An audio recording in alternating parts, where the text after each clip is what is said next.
sejam muito bem-vindos ao nosso canal Educação, Ciência e Cultura. Eu sou o professor Rubens Pantano Filho, do Instituto Federal de Educação, Ciência e Tecnologia de São Paulo, campus Bragança Paulista.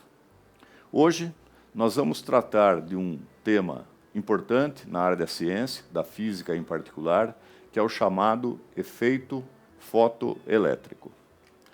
Para a apresentação desse fenômeno, digamos, nós vamos apresentá-lo nesta sequência. Primeiro, um contexto, quando aconteceu, quando foi verificado pela primeira vez, a sua explicação posterior por Albert Einstein. Em função disso, vamos falar um pouco sobre Albert Einstein, a sua vida.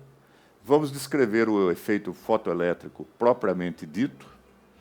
Vamos também propor um experimento simples, que a gente pode fazer, por exemplo, com alunos do ensino médio, para a medida da constante de Planck, utilizando o efeito fotoelétrico, digamos, invertido, algumas considerações finais e depois as referências bibliográficas correspondentes. Bem, primeiro, nós vamos pontuar aqui que no final do século XIX, final dos anos 80 do século XIX, Hertz realizou experimentos sobre a produção de descargas elétricas entre duas superfícies metálicas, entre as quais havia uma diferença de potencial. E ele verificou que a descarga elétrica entre os dois eletrodos era facilitada quando num deles incide luz ultravioleta. Com esse experimento, Hertz confirmou as previsões de Maxwell sobre a existência de ondas eletromagnéticas, concluindo também que tais ondas se comportam como a luz. 5, 6 anos depois, um de seus discípulos, um de seus alunos, Philipp Lenard, em 1902, ele mostrou efetivamente isso, que a luz ultravioleta facilita a descarga quando ela incide sobre uma superfície metálica. E esse é basicamente o efeito fotoelétrico. Ocorre que Lenard publicou o seu trabalho em 1902, mas com uma conclusão incorreta. Diz ele que é impossível transferir a energia luminosa para os elétrons na medida em que, mudando a intensidade da radiação luminosa, não se alterava a energia cinética dos elétrons. O fato é verdadeiro, mas a conclusão está incorreta. Vejamos depois por que razão. Bem, esse é um esquema que utilizamos quando vamos ensinar o efeito fotoelétrico. Você vê esse recipiente onde se fez, em tese, se fez vácuo, as duas superfícies metálicas, estabelece-se uma diferença de potencial com essa fonte que está colocada abaixo, um amperímetro para detectar a existência da corrente elétrica e a luz ultravioleta incidindo sobre uma das placas e os fotoelétrons sendo ejetados. Mais ou menos um esqueminha do chamado efeito fotoelétrico. Mudando um pouquinho de tema, mas vocês vão verificar que esse tema novo está no mesmo contexto, é que em 1896, portanto uns 10 anos depois de Hertz, William Wien, ele propôs um modelo para explicar a emitância espectral do corpo negro. Isso ficou conhecido como Lei de Wien. O modelo dele era satisfatório para explicar a emitância no caso de ondas de comprimentos mais curtos, mas o modelo não era satisfatório para explicar a emitância espectral para comprimentos de ondas mais longos. Bem, pouco mais tarde, Lord Rayleigh e Jeans estabeleceram um outro modelo que aí, ao contrário, era bom para explicar a emitância no caso de comprimentos de ondas mais longos, mas falhava para explicar os comprimentos mais curtos. Isso ficou conhecido como a catástrofe do ultravioleta. Bem, Max Planck tentava unificar ou criar um modelo, uma teoria, que conseguisse explicar a emitância do corpo negro satisfatoriamente, tanto para os comprimentos curtos como para os longos. E então, Max Planck propõe uma tese, digamos assim, revolucionária para o período. Ele propõe, então, que a energia contida em qualquer onda eletromagnética, ela seria transferida para a matéria, mas por pacotes, por quantidades discretas e não contínuas, que são os chamados quanta. E aí, então, propõe essa equação que vocês podem ver embaixo na tela. E igual a H vezes Ni. O E seria, então, a energia do quanta, ou do pacote do quantum, H, a constante de Planck, e Ni é a frequência da radiação. Bem, a ideia de Planck não foi muito bem aceita na época pelo seu caráter revolucionário. Ele próprio tinha algumas dúvidas. No entanto, verificou-se posteriormente, com outros estudos, que a teoria de Planck não só explicava satisfatoriamente a imitância do corpo negro, como também um conjunto de outros fenômenos do nível atômico. Um dos fenômenos que pôde ser explicado foi justamente o efeito fotoelétrico, foi explicado por Einstein em 1905, pelo qual, inclusive, ele recebeu o Nobel de Física em 1921. Bem, como estamos falando de Albert Einstein, convém conhecer um pouquinho sobre a sua história. Ele nasceu na Alemanha, em 14 de março de 1879, era filho de uma família de classe média. Consta que um dos seus tios, Jacob Einstein, é que o teria influenciado para os estudos na área da ciência, da física em particular. E talvez também um amigo dele, um estudante de medicina, chamado Max Talmud, que lhe levava livros de ciências para ele estudar. Em 1894, ele já muda com a família para a Itália. Antes disso, ele tinha estudado um pouco na Alemanha, porque a família também tinha mudado para Munique. Em 1895, ele vai continuar os seus estudos na Suíça quando conclui o ensino médio. Posteriormente, em 1896, ele ingressa na Escola Politécnica Federal de Zurique, graduando-se em 1900. Em 1902, ele passa a trabalhar num departamento de patentes na Suíça, onde então ele pôde se dedicar às suas pesquisas. 5 ou 6 anos após a graduação de Einstein, ele obtém o seu doutorado, 1905, 1906, pela Universidade de Zurique. Em 1905 também, que é o chamado Annus Mirabilis, ou Anos Maravilhosos de Albert Einstein, ele publica 5 artigos numa prestigiosa revista alemã. Os artigos são sobre a relatividade restrita, o estabelecimento da equivalência massa-energia, a explicação teórica do movimento browniano, o efeito fotoelétrico, e o 5º trabalho foi sobre as dimensões moleculares. Em 1909, Einstein torna-se professor de física da Universidade de Zurique e também recebe o título de doutor honoris causa da Universidade de Genebra. Pouquinho mais tarde, em 1910, um ano depois, ele assume como professor na Universidade Alemã em Praga.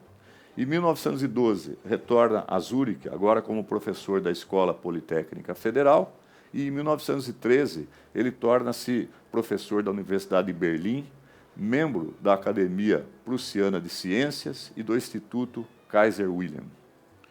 Ocorre que, com a ascensão do nazismo em 1933, Einstein abdica da sua cidadania alemã, renuncia à cadeira na Academia de Ciências e migra para os Estados Unidos, onde vai trabalhar então no Instituto de Estudos Avançados de Princeton, onde ele se aposenta então em 1945 e veio a falecer 10 anos depois, em abril de 1955. Bem, entendemos já um pouco da vida de Einstein, vamos agora voltar para o efeito fotoelétrico. Bom, o efeito fotoelétrico, como dito antes, é o fenômeno que ocorre quando luz ultravioleta incide sobre uma superfície metálica e, devido a isso, elétrons são ejetados da superfície. Bem, desde sua descoberta, Hertz tentava uma explicação para o efeito fotoelétrico, porém utilizando a física clássica. Sabia-se já que a luz era constituída de ondas eletromagnéticas e que a energia associada dependia da intensidade do vetor campo elétrico, da amplitude do vetor campo elétrico. O modelo clássico previa o seguinte, que o elétron executava um movimento de vibração, como um sisteminha massa-mola, e absorvendo a energia da radiação, e quando então a amplitude da vibração atingia um certo ponto, ele escapava da superfície metálica. Bem, esse é um modelinho que ilustra para vocês o que seria o efeito fotoelétrico. Observem a radiação incidente sobre a superfície e alguns elétrons sendo ejetados. O que se esperava com a teoria clássica? Esperava-se o seguinte: primeiro, que a energia cinética dos elétrons dependeria da intensidade da luz incidente. No entanto, isso não se mostrou na experiência.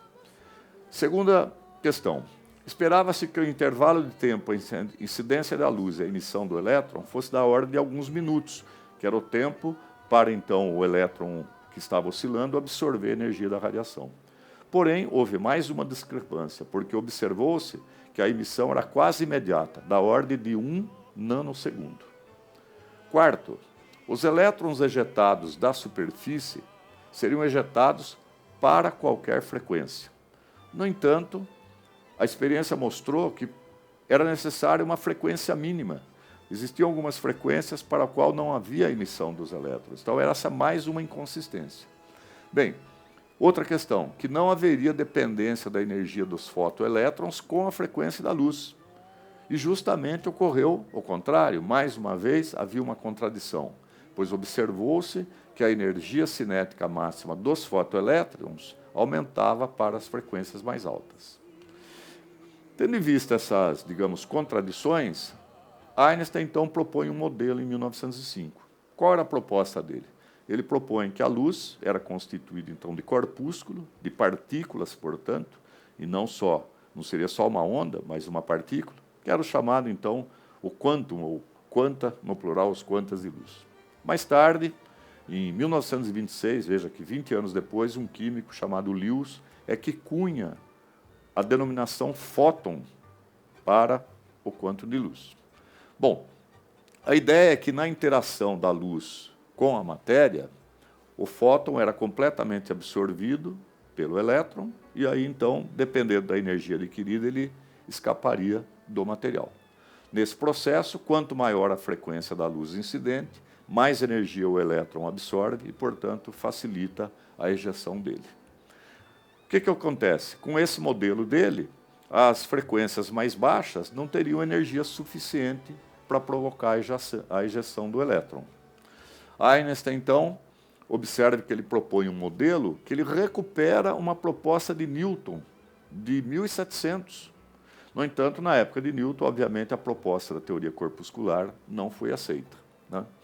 Bem, como dito antes, a ideia é que toda energia de um quanto de luz é transferida a um único elétron, né? Tendo em conta isso, Einstein propõe a seguinte equação, que a energia do elétron é dada por hν menos uma função que a gente chama de função trabalho, essa letra grega psi, que está logo à direita da equação. O E é a energia do elétron, H a constante de Planck, o Ni é a frequência da luz incidente e o psi é então a função trabalho. O que é a função trabalho? É a energia mínima com a qual o elétron está ligado ao metal. Portanto, seria a energia necessária para arrancá-lo da estrutura. Essa energia é da ordem de alguns elétrons volts, como vocês podem ver na tabela. Tem lá sódio, alumínio, ferro, observe que é 2, 4 e tal, vai até mais ou menos 6. Da ordem de alguns elétron volts. Bem, como os elétrons saem de diferentes camadas, Einstein propôs considerar aqueles da camada mais próxima, da camada superficial. Por quê? Porque para eles a gente precisava de menos, ou precisa-se de menos energia para retirá-lo da estrutura.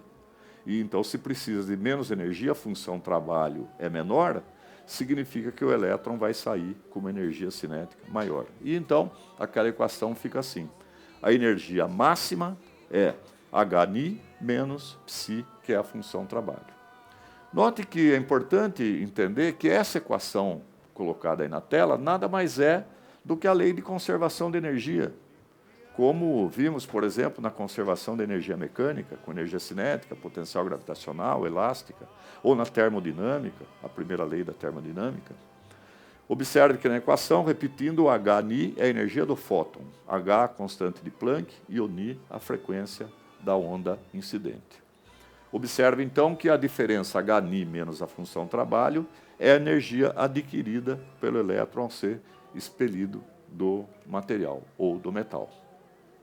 Conclusão que a gente chega é o seguinte: primeiro, A energia cinética máxima de qualquer elétron ejetado independe da intensidade da luz incidente. Observe que na equação não tem intensidade, tem sim a frequência da luz incidente. A intensidade apenas afeta a quantidade de elétrons ejetados. Luz mais intensa, mais elétrons, mas não afeta a energia do elétron ejetado. Segundo, um fóton de frequência superior transporta mais energia. Maior frequência, maior o produto Hν. E, portanto, o fotoelétron correspondente é ejetado com maior energia cinética. Note que para o elétron ser ejetado é necessário uma frequência mínima. Portanto, o modelo de Einstein realmente mostrava que frequências muito baixas não eram suficientes para a emissão do elétron. Por quê? Porque a energia não era suficiente para vencer a função trabalho. Bem, a explicação proposta por Einstein naquela época foi bastante audaciosa, mas estava amparada nas ideias de Planck. Portanto, ela foi, inclusive, importante para a consolidação das propostas de Planck e, digamos, a consolidação da física quântica. Bem, em 1905, como já dito, Einstein publica os 5 artigos, entre os quais o efeito fotoelétrico, ganhou o Nobel de Física em 1921, justamente por esse trabalho. A proposta de Einstein sobre a quantização da luz, ela deu uma realidade física à hipótese de Planck. Por que motivo? Porque a teoria de Planck para a radiação do corpo negro, ela carecia de evidências físicas. O modelo dos osciladores que Planck havia proposto eram fictícios, mas não. O modelo proposto por Einstein estava trabalhando aí agora com radiação, com algo real, e propôs sim, uma teoria, um modelo que poderia ser efetivamente comprovado. Então, assim, a teoria de Einstein teve consequências imediatas. A partir da publicação do artigo de Einstein, vários outros cientistas tentaram outros experimentos para verificar o tal chamado efeito fotoelétrico. Mas isso só foi verificado em 1914 e 1916 por Millikan, que, então, efetivamente consolidou o chamado efeito fotoelétrico. Bem, nós vamos apresentar agora uma situação simples, é um modelinho simples. Ele foi proposto por 2 colegas pesquisadoras da Pontifícia Universidade Católica de São Paulo, que é a Marisa Cavalcante e a Cristiane Tavolaro. Elas têm um livro e um artigo publicado, no qual elas sugerem a determinação da constante de Planck usando um circuitinho com LEDs. A gente sabe que LED o que é? Um diodo, composto de uma junção de 2 materiais semicondutores, há um direcionamento específico para a corrente elétrica no diodo, e ele acende quando a energia, vocês podem ver aqui na tela, quando a energia fornecida para o elétron, ela é pelo menos igual à diferença entre a energia entre a sua banda de valência, o átomo, e a banda de condução. Essa energia, então, seria calculada pelo produto E vezes V, sendo E a carga do elétron e V a diferença de potencial entre as duas bandas. Uma vez o elétron partindo para a banda de condução, no retorno ele emite energia na forma, então, de radiação de luz, que é dado, então, pela igualdade Hν. Se pensarmos em conservação de energia, nesse caso, o que vai acontecer? Igualamos as duas expressões, ou seja, E vezes V é igual a H vezes Ni. O E a carga do elétron, o V a diferença de potencial, Ni a frequência da onda e H a constante de Planck. Bem, qual foi a proposta das 2 autoras? Montar esse circuito simples.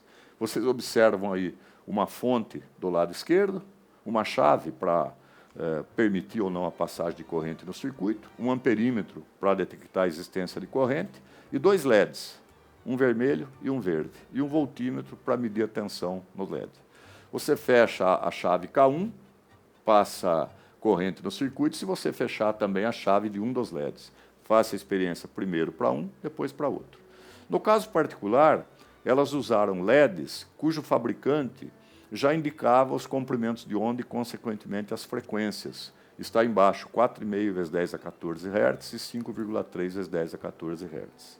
Bem, uma vez feito isso, vai se alterando a tensão no circuito e levanta-se a curva característica para os dois LEDs. Vejam aí no gráfico, o gráfico da corrente em miliamperes em função da tensão em volts.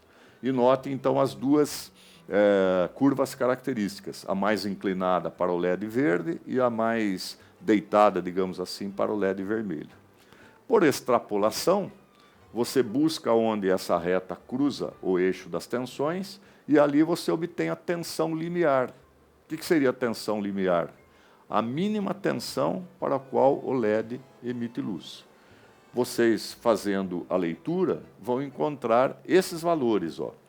Para o LED vermelho, 1,89 volt, para o LED verde, 1,95. Em cima, como as frequências foram dadas, 4,5 e 5,3 vezes 10 a 14 Hz, naquela expressão que mostramos anteriormente sobre a conservação de energia, os valores estão lá colocados e tira-se a constante de Planck. Evidentemente, há sempre as incertezas experimentais nas medições e encontra-se, no caso do experimento que elas realizaram, 6,7 vezes 10 a menos 34 joules segundo para a constante de Planck, utilizando o LED vermelho, e 5,9 10 a menos 34 para o LED verde. Fazendo a média dos dois valores, 6,3, que é um bom valor nessas condições. Constante de Planck, medida com instrumental mais sofisticado, da ordem de 6,6 vezes 10 a menos 34. Bem, para encerrarmos, podemos concluir o seguinte, olha, as contribuições de Einstein revolucionaram o pensamento científico moderno, a sua teoria da relatividade, a mecânica estatística, a teoria dos fótons de luz, tudo isso contribuiu para uma mudança significativa nas nossas, digamos, concepções do mundo físico.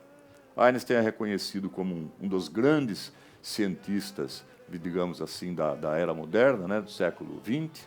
Talvez seja o único desse período que pode ser comparado a Isaac Newton, que foi também o grande cientista de um período anterior. Talvez Newton e Einstein possam ser considerados dois grandes físicos, talvez os dois maiores na história da física, cada um em seu tempo. O modelo singular que Einstein propôs para o efeito fotoelétrico contribuiu muito para a consolidação da proposta de Planck sobre a questão da quantização da energia. Esse feito de Albert Einstein lhe rendeu o status de uma celebridade mundial. Ele foi convidado por inúmeros governos, universidades, centros de pesquisas, recebeu prêmios e honrarias, né? E a gente pode dizer, sem medo de errar, que Albert Einstein foi considerado, ou é considerado, um pensador muito além do seu tempo. Aqui estão algumas referências bibliográficas utilizadas, há um conjunto relativamente grande. Sairá um artigo posteriormente sobre esse tema, espero que possam lê-lo também, e aguardamos vocês no próximo encontro nesse canal. Educação, Ciência e Cultura. Até já.